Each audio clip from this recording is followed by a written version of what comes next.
문제들이 좀 많은 것들을 좀 해결하려다 보니까 아마 좀 많이 머리가 두통이 심했을 거예요.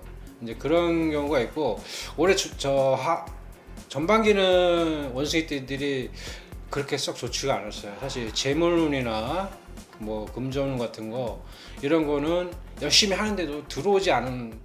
안녕하십니까. 안녕하세요. 화수신공 백화도령입니다. 반갑습니다, 선생님. 네. 네. 오늘은 2023년 개묘년 하반기 운세에 대해서 좀 일찍 알아보려고 해요. 네. 왜냐면 상반기에 지금 너무 경기도 너무 힘들고 그래서 하반기에 좀 기대하시는 분들이 좀 많은 것 같더라고요. 그래서 하반기 좀 일찍 알아볼 건데 하반기 오늘은 원숭이띠 분들의 운세에 대해서 알아보려고 합니다. 네네. 원숭이띠 분들의 운세 알아보기 앞서서 우선 원숭이띠 분들은 어떤 삶을 살아오신 분들이 좀 많았을까요?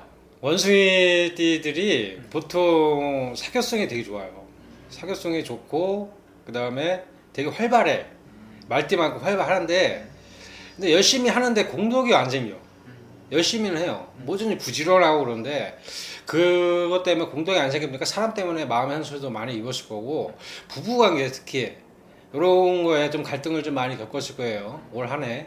그러다 보니까 집안에 문제들이 좀 많은 것들을 좀 해결하려다 보니까 아마 좀 많이 머리가 두통이 심했을 거예요.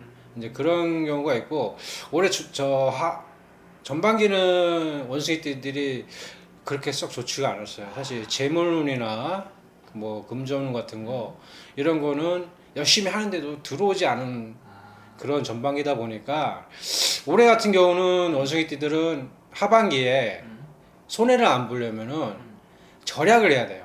올해는 네. 진짜 절약을 해야 되지만 절약을 하면서 그래야지만 올해 한 해를 좀 버틸 수가 있어요. 나가는 거는 세지 않아요. 절약만 하면.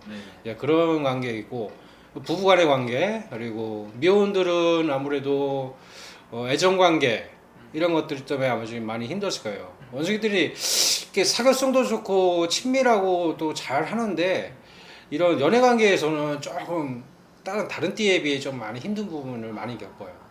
연애하면서. 예. 그래서 원숭이 띠들은 결혼을 오래 생각하고 있다면은 조금 조심해야 될 해라고 생각을 합니다. 배우자 덕이 좀 없는 분들이 좀 많은 건가요, 선생님? 원숭이띠 분들이? 원숭이들이 배우자분이 많은 것도 아니고 그냥 반반인 것 같아요. 저한테 이제 전화 오신 분들은 뭐 미혼도 있지만은 기혼도 있기 때문에 딱 반반이고 그분들의 어떤 대체적인 고민들은 보면 부부관계라든가 갈등 그리고 배우자의 그 좀 바람기 예, 요런 거를 어떻게 좀 해결을 해야 될지 고민하시는 분도 있고 금전운도 좀 힘들어 하시는데 금전운보다 가족의 불화라든가 가족 관계에 대해서 많이들 전화를 많이 하십니다. 그럼 우리 원숭이띠 분들 선생님 보시기에 좀 인간으로 인한 상처가 좀 유난히 좀 많으신 분들이 좀 많은 건가요, 선생님? 그 아까도 말씀드렸지만 성격 자체가 사교성도 많고 친밀감도 있고 굉장히 이렇게 막 활발한 성격이에요. 네네네. 그런데 열심히 자기는 친밀하고 친근감 있게 대하는데도 상대방이 몰라. 알아주질 않아. 그렇게 베푸는데도.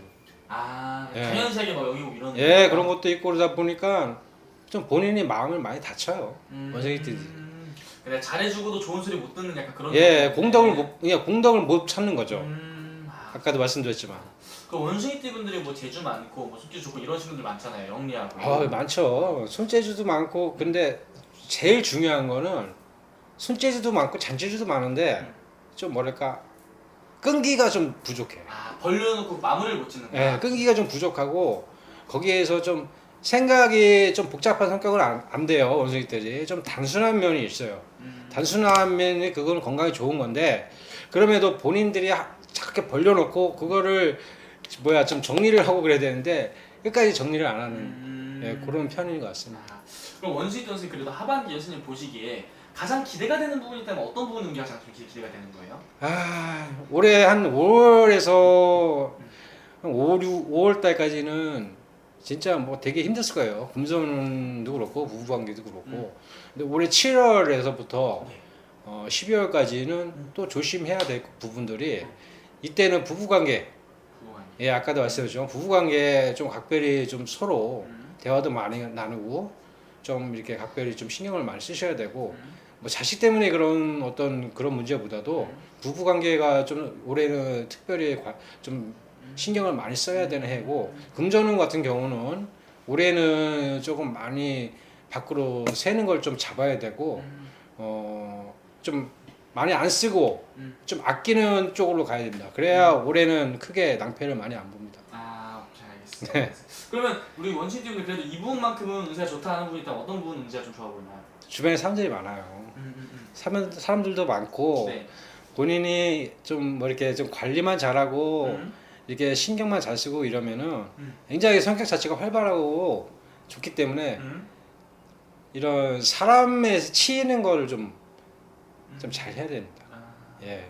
그리고 올해 특히나 건강 이런 뭐 편두통이라든가 부정외, 협신증 올해 좀 조심하셔야 돼요. 좋은 부분도 하나 얘기 좀 해주세요. 네, 조심할 것만 제가 말씀을 드렸는데 올해는 저 원숭이띠들 좀 많이 아끼시고 그러다 보면 내년에 기대를 좀 해봐도 괜찮을 것 같습니다. 올해 운이 솔직히 막 들쑥날쑥해요, 사실. 그러다 보니까 올해는 좀 아끼시고 내년에 좀 좋은 이런 운이 따라오니까 그때 좀 많이 이제 좀 열심히 뛰시면 될 것 같습니다. 아, 오케이, 알겠습니다. 네. 오늘 아무래도 쭉 말씀해주신 게 띠만 보고 말씀해주신 거잖아요, 선생님. 네네. 자세히 궁금하신 분은 아무래도 본인의 생년월을 다 넣어서 보는 게 제일 중요하겠죠, 선생님? 맞아요. 그 저희 이제 뭐 생년월이라고 이름하고 이렇게 하다 보면은 제가 거기서 영감을 얻고 그때 좀 많이 좀 제가 말씀을 드리는데 그 부분도 좀 많이 참고하셔갖고 네. 예 그때 이제 시간과 날짜 꼭 전화로 해서 예약하시기 바랍니다. 알겠습니다. 지금부터 좋은 말씀 감사합니다. 네 감사합니다.